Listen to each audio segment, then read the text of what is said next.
The sun was out most of the day, but don't let that fool you. The roads remain risky tonight. We'll let you know how to stay safe. Also coming up here at 10, flipping the switch, why Entergy initiated a blackout tonight in Southeast Texas after saying those rolling outages were already over. Live from the KFDM studios, you're watching KFDM 6 News tonight at 10.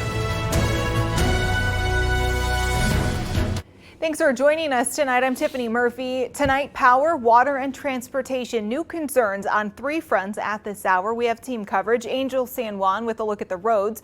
Chief Meteorologist Greg Bostwick letting us know when we can thaw out. And Aaron Drawhorn with a look at the outages. We'll get to them in just a moment. But first, we begin with breaking news. The entire city of Beaumont under a state-ordered boil water notice right now. This is going to affect every home and every restaurant in the city of Beaumont, from brushing your teeth to washing your hands, cooking, making ice, and of course drinking water. All of your H2O needs to be boiled. This will kill off the bacteria. Other cities: Nederland, Port Neches, Groves, Kuntz, West Orange, Mauriceville, Rose City, the communities of Winnie and Stoll. Waterline breaks are leading to a drop in pressure, so you'll have to boil water until further notice. At this hour, there are still some Southeast Texans without power. They are cold and frustrated because we thought that those rolling blackouts were over. Aaron Drawhorn joins us now, and just before the show started tonight, our Entergy provider reached out to us, and you have the latest information. Yeah, Tiffany, a lot has changed since we came on the air at 6 o'clock. First Entergy Texas this afternoon said the rolling blackouts were over, but thousands in Jefferson and Hardin counties lost power. Many are still without power this evening. You can see right here on the west end of Beaumont at this hour, we still have roughly about 1,200 customers without power. They were really hit during the 7 o'clock hour tonight. Entergy Texas confirms it did initiate some additional outages. Here was their explanation on social media tonight. Entergy has initiated additional outages. This is not only across Southeast Texas, but across the 4-state service area. The company said it took this action as a last resort. And the whole idea behind this, they say right here, was to prevent more extensive outages that could severely affect the reliability of the grid. Last word, we were told that the company was beginning to go back to normal operations. But keep in mind, this is still a dicey situations all across Texas. When we have these rolling blackouts, they do not tell you ahead of time what time it's going to hit. They don't tell you what city or region or for how long. So keep that in mind, as Texas is really dealing with a lot of severe power outages all across the state. And if you are still without power, you can call the number 1-800-ENTERGY. Tiffany?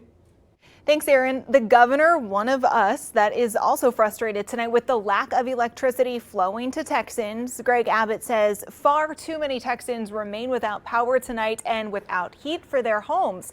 He says it's unacceptable and there must be a long-term solution. Abbott has made the power industry an emergency item for the legislature this session.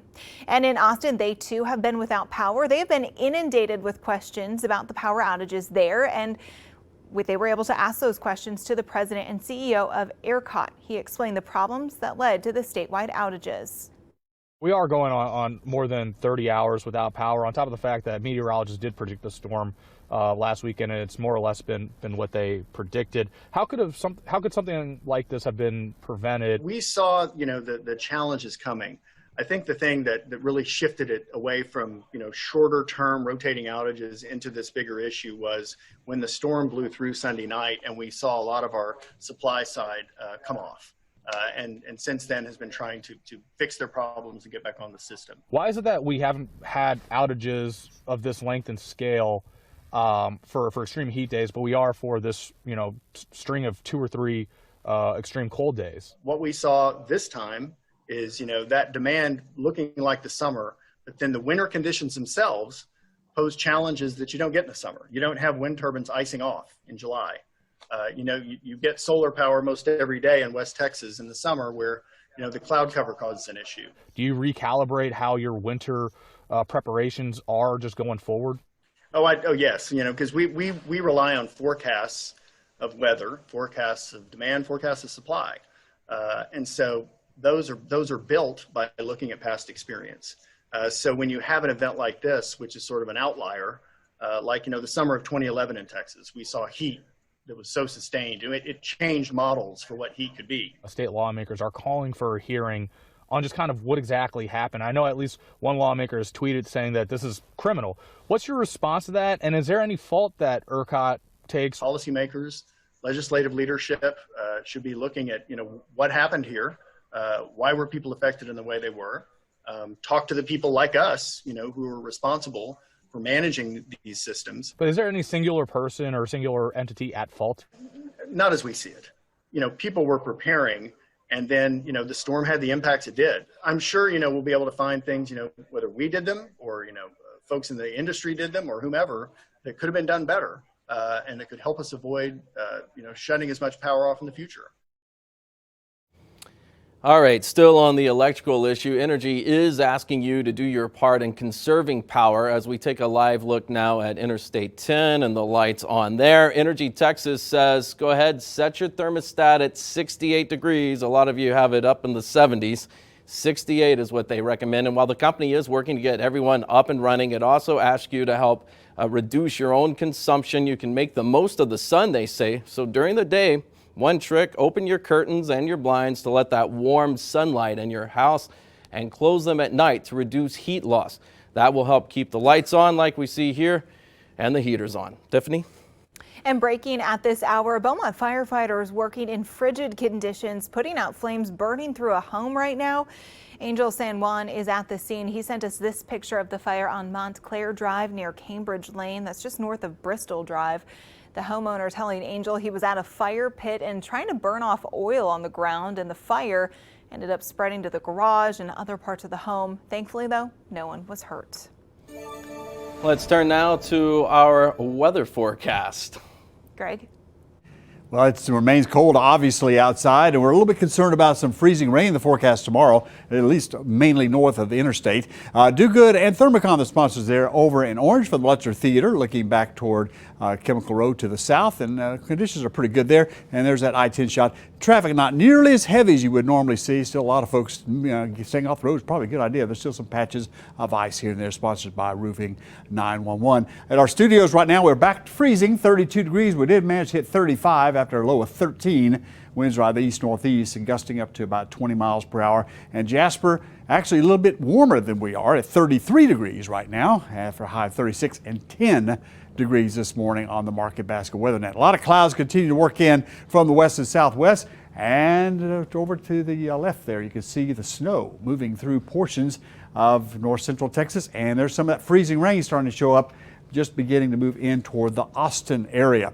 And we do have warnings still in effect. The warning pushed a little bit further to the south. Really not too concerned about this southern area here. This is the area on US 190 that might see some ice buildup, and that comes up tomorrow morning. I think in the areas further south toward Interstate 10 will escape that and stay just above the danger zone there as rains begin to move in a little after the temperature gets above freezing. We're going to talk more about the forecast for the weekend. It does look good coming up in a few minutes. All right, we'll see you then, Greg. Thank you. At this hour, the state of our roadways is still a top concern. Not fully recovered from the winter storm. Remnants still visible and also dangerous. KFDM's Angel San Juan tells us it might be a bit premature to hit the road. There's still not a lot of traffic out here tonight, but what we do see traveling on the highway is not comforting for the Texas Department of Transportation nor for law enforcement. We see a lot of vehicles going pretty fast, and that's not good because there are still icy patches on roadways here in southeast Texas. Now, a day of sunshine brought a lot of confidence to many southeast Texans who were antsy to get back on the road. And so we've seen a little bit of increased traffic. But again, a lot of folks are staying home, but those who are out are not driving so cautiously. They are not driving as low as they should when you consider the amount of ice and snow that remain on the roadways and highways of southeast Texas. TxDOT is asking the public to stay indoors. If you don't have to go anywhere, then stay home for at least another day because they are working hard to clean these roads of those dangerous conditions. However, with the weather still very cold, it could refreeze and be a potential hazardous. And even right now what we're seeing is ice that sometimes you can't see, black ice. And if you hit that, then you're definitely going to skid, and that could be very dangerous. What we can tell you as far as closures, that the Rainbow, the MLK, and the Veterans bridges are all closed right now, including in Jasper County, the overpass at US 96 and 105 in Evadale. That is closed. But if you do have to go out, don't do so without some knowledge. And you can get that knowledge by going to drivetexas.org. That has all the changing road conditions, and you definitely want to check that out before you head out. Police tell us for you not to call 911 for road conditions. You don't want to tie them up. They're saying that you should check out drivetexas.org, and that will have the information you need to stay safe. We're here in Beaumont. Angel San Juan, KFDM 6 News. Thanks for that report, Angel. Take a look at this. A cold, frigid, wet mess, the result of pipes busting from the cold conditions. In this case, it was a sprinkler system at an apartment complex just north of Dallas-Fort Worth. Dozens of units damaged, making the winter weather even worse for residents and also plumbers in high demand. To New Orleans tonight, where this is the French Quarter. Quite a different sight from what we normally see this time of year. Tens of thousands of people normally flock to the streets for Fat Tuesday, but because of coronavirus restrictions, it's nearly completely empty. All parades have been canceled, bars forced to close down, and streets barricaded off, as you can see there. Millions without power, freezing temperatures, and busted pipes. A look at the wicked weather all across the U.S. And we have another winter-type storm moving across Texas. We'll have the impacts on this area and coming up in a moment.